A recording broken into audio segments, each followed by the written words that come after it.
அடுத்த டாக்ஸ் வந்து நம்ம ஊர்ல இருந்த ஒரு டாக்ஸு. ஆனா அந்த டாக்ஸ் வந்து உண்மையா? பொய்யா? இல்ல வந்து இதுக்கான என்ன ப்ரூஃப் இருக்குன்னு எனக்கு வந்து தெர்ல.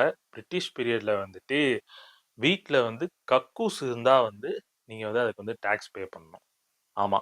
நீங்க வந்து 2க்கு போனீங்கன்னா, அதுக்கு ஒரு பெர்சன்டேஜ் டாக்ஸு. நீங்க 1க்கு போனீங்கன்னா, அதுக்கு ஒரு மாரி பெர்சன்டேஜ் வந்து டாக்ஸு. இயர்லி நீங்க எத்தன தடவ போறீங்க அப்படிங்கிறத நோட் பண்ணி, அத கவர்மெண்ட்ட போய் ரிப்போர்ட் பண்ணி, அதுக்கு வந்து நீங்க வந்து டாக்ஸ் வந்து பே பண்ணணும். எத்தனை தடவை போறோம்லாம் இல்ல. கக்கூஸ் இருந்தாலே அதுக்கு வந்து டாக்ஸ் வந்து பே பண்ணணுமா.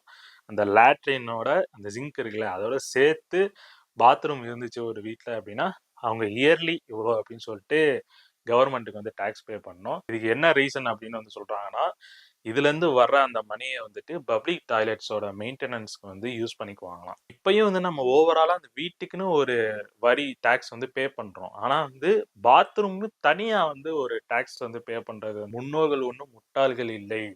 இந்த டாக்ஸை எதுக்குறதுக்கு வந்து அவங்க என்ன பண்ணியிருக்காங்க அப்படின்னா, நீ பாத்ரூம் கட்டினா தானடா டாக்ஸ் போடுவ. எனக்கு பாத்ரூமே தேவையில்லன்னு சொல்லிட்டு ஸ்ட்ரைட்டா 1.5 லிட்டர் செம்பு எடுத்துட்டு கொல்லைக்கு போயிடுவாங்க. நாங்க இயற்கையோடயே வந்து போய்க்கிறோம். நான் டாக்ஸ் வந்து பே பண்ண போறதில்ல. அது இயற்கையோட இயற்கையாவே வந்துட்டு போகுதுன்னு சொல்லிட்டு, அப்படி வந்து உண்மையிலே எதிர்த்து வந்து அத பண்ணியிருக்காங்க அப்படின்னு வந்து சொல்றாங்க. அதுக்கு முன்னாடியே நம்ம அப்படிதான் இருந்திருப்போம். ஸோ இந்த டாக்ஸ் வந்து உண்மையிலே இருந்துச்சா அப்படிங்கிறதுக்கு எந்த விதத்திலயும் வந்து ப்ரூஃப் வந்து கிடையாது.